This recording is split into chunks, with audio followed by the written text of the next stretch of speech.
Assalamualaikum warahmatullahi wabarakatuh. Rekan-rekan media, sengaja kami kumpulkan hari ini terkait dengan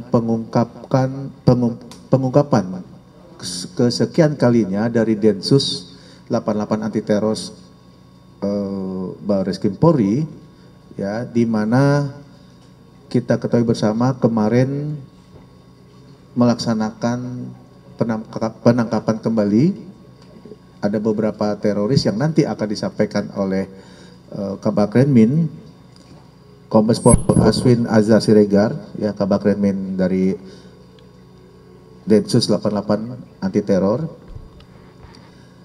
Artinya bahwa Polri ini bukti komitmennya, ya, untuk tetap menjaga stabilitas dan keamanan masyarakat, ya, agar masyarakat tetap menjalankan aktivitasnya dengan perasaan aman, nyaman, ya, tanpa adanya kecemasan dan ketakutan.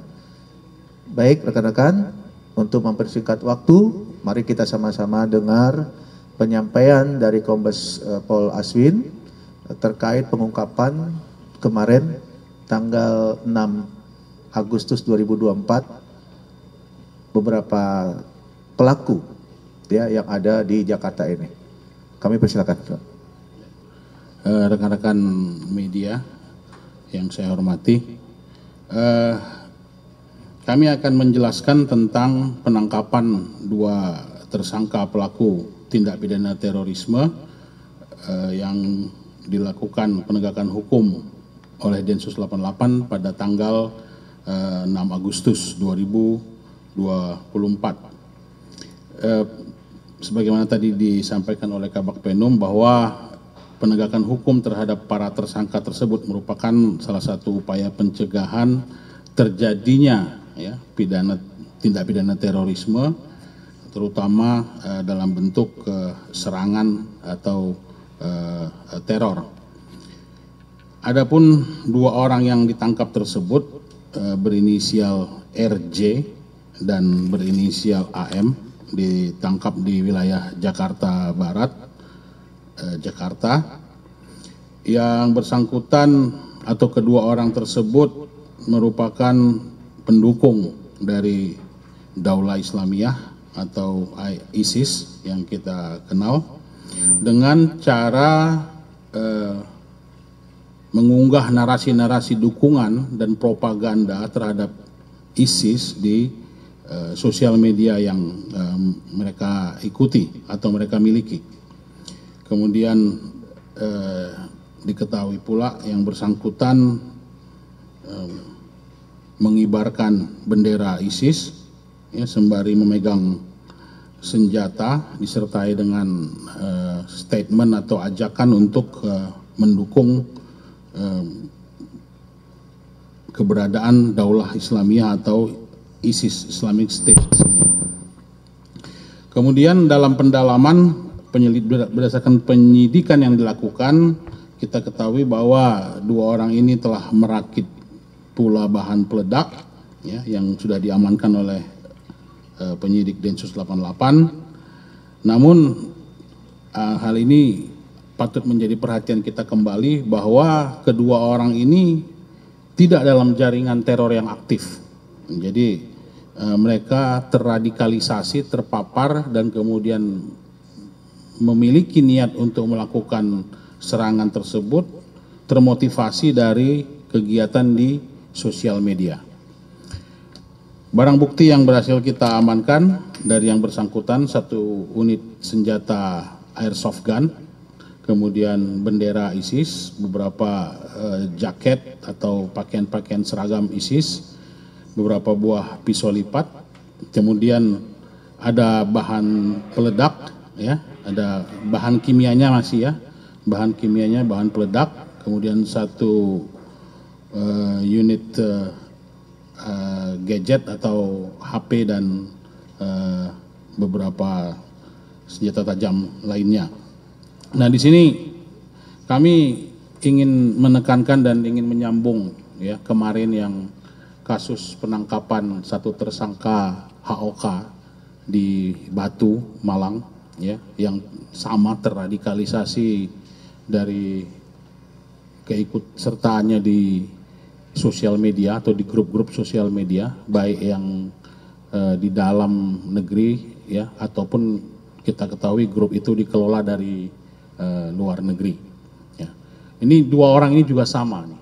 Ya, jadi mungkin kita harus semakin waspada bahwa proses radikalisasi atau termotivasinya seseorang untuk melakukan tindakan teror di dalam negeri banyak sekarang dipengaruhi dari sosial media baik yang berupa yang grup, yang private maupun dari internet secara umum. Dan hal ini sekali lagi harus menjadi perhatian kita bersama. Kami menghimbau ya keluarga, orang tua, kawan, kerabat yang mengetahui orang-orang di sekitarnya ya yang melakukan aktivitas ya mengarah kepada tindak pidana terorisme seperti mengakses, mengunggah, kemudian menyebarkan bahan-bahan propaganda Daulah Islamiyah, Islamic States, ya, ataupun kelompok-kelompok teror jaringan lainnya segera melapor kepada satuan polisi terdekat supaya kita bisa mencegah tindakan ini sedini mungkin. Ya. Dari tahap persiapan ini bisa kita cegah sehingga kita bisa menghindari jatuhnya korban akibat serangan terorisme. Saya kira itu saja dari kami. Mungkin ada pertanyaan nanti kami kembalikan kepada Pak Kabak Penum. Izin bertanya, apakah penangkapan pelaku saat ini itu ada kaitannya dengan yang di Batu? Mereka secara komunikasi baik medsos atau kenal secara personal apa tidak antara yang di Jakarta dengan di Malang? Terima kasih. Langsung jawab ya sebenarnya. Tidak ada. Jadi termasuk ke sosial media group dan apa istilahnya itu ya, laman-laman atau website yang diakses juga berbeda.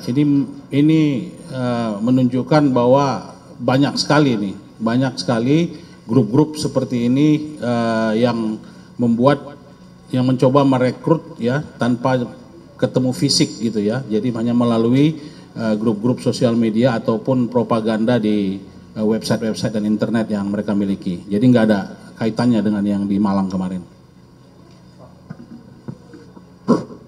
Ini dulu ya. Oke, Pak.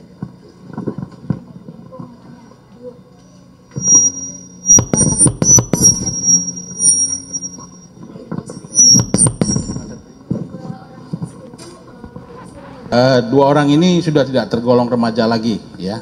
Jadi berusia di atas 25 tahun. Nanti kita lengkapin lagi ya.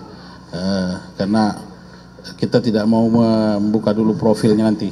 Ini karena memang mereka orang dewasa nih. Dan berbedaannya adalah kalau dua orang ini memang sengaja mengunggah dukungan. Jadi yang bersangkutan bukan hanya menjadi simpatisan tetapi juga melakukan aktif melakukan propaganda ya dukungan terhadap Islamic State atau Daulah Islamiyah tersebut. Dan yang ketiga tadi apa?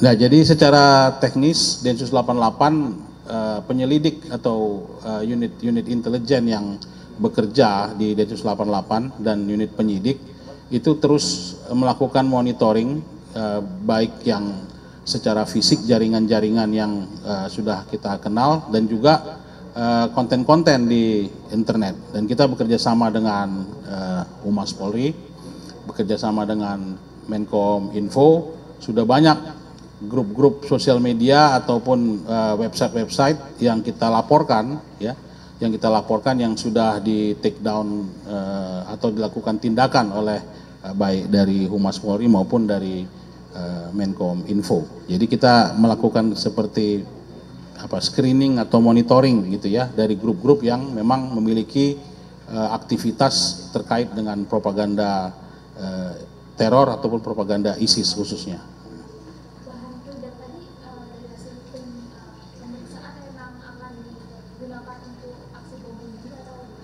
Betul, memang akan dirakit menjadi bahan peledak, tapi kita belum sampai kepada kesimpulan bahwa akan digunakan sendiri atau mencari pengantin orang lain. Baik, ada yang lain?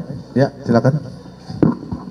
Izin Pak, Abdi dari Tribun News, mau nanya, mau mempertegas aja sih yang terkait dengan rakitan itu tadi, itu jenisnya itu seperti yang di Malang, TATP atau tidak? Itu aja sih Pak.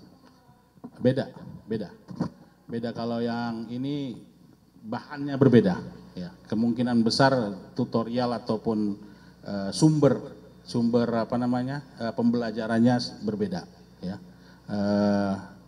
nanti saya bisa sampaikan ke Bapak jenis beda bahannya, tapi mungkin nggak di sini karena nanti menjadi bahan bagi yang lain. Baik. Ya. Ya, saya Taufik dari CNN. Ingin bertanya sih Pak Aswin, kan ini kan udah sebelumnya kan juga ada penangkapan juga gitu kan. Dan kita tahu ini kan teroris ini kan secara ideologi Pak atau pemahaman dia kan menolak bentuk negara NKRI gitu ya kan. Nah, apalagi ini kan penangkapan menjelang 17 Agustus. Nah, dari pemantauan Densus sendiri apakah memang ada peningkatan aktivitas gitu? Maksudnya menjelang 17 Agustus besok terkait para teroris ini untuk melancarkan aksi-aksi, apalagi kan tadi disebutkan bahwa mereka ini udah mulai aktif menyebarkan propaganda. Apakah memang dalam satu rangkaian menuju ke sana atau seperti apa Pak? Saya kira itu jawabannya dari Humas atau mungkin dari Kesatuan Polri yang lain ya.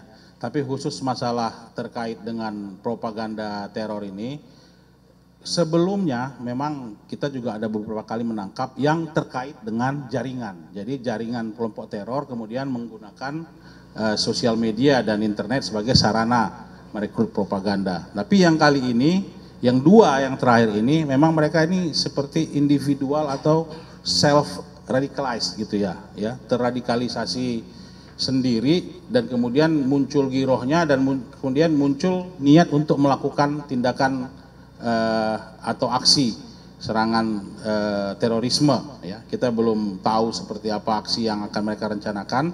Kalau yang seperti di Batu Malang kemarin memang itu dari dia sendiri sudah membuat pernyataan bahwa dia ingin meledakkan diri sendiri. Kalau yang ini belum. Nah, jadi yang jelas sebenarnya tidak ada istilah menjelang 17 Agustus atau menjelang tahun baru nanti. Densus 88 itu 24/7 gitu ya, 24 jam sehari, 7 hari seminggu. Semua aktivitas yang berkaitan dengan aspek ancaman teror itu pasti kita akan lakukan tindakan gitu. Dan kita tidak memerlukan trigger seperti akan ada peringatan 17 Agustus bahwa kita kemudian lebih aktif, enggak. Densus 88 sehari-harinya memang demikian. Memang selalu melakukan aktivitas monitoring ini 24 jam sehari gitu. Berarti memang tidak ada eskalasi peningkatan aktivitas menjelang. Sejauh ini tidak ada.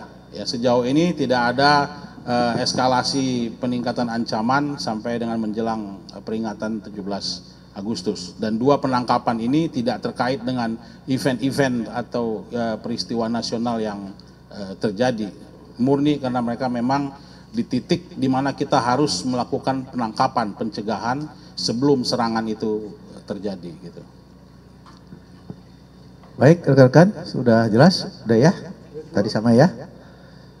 Baik, para orang tua ya untuk bijak mengawasi anak-anaknya dalam bersosial media, karena sudah sekian kali Densus mengungkap pelaku-pelaku rencana kegiatan terorisme yang ternyata mereka dilatar belakangi dengan melihat sosial media. Oleh karena itu sekali lagi kami menghimbau terutama kepada para orang tua untuk bijak dalam mengawasi anak-anaknya dalam bersosial media. Terima kasih rekan-rekan atas perhatiannya. Saya akhiri. Billahi taufik wal hidayah. Wassalamualaikum warahmatullahi wabarakatuh.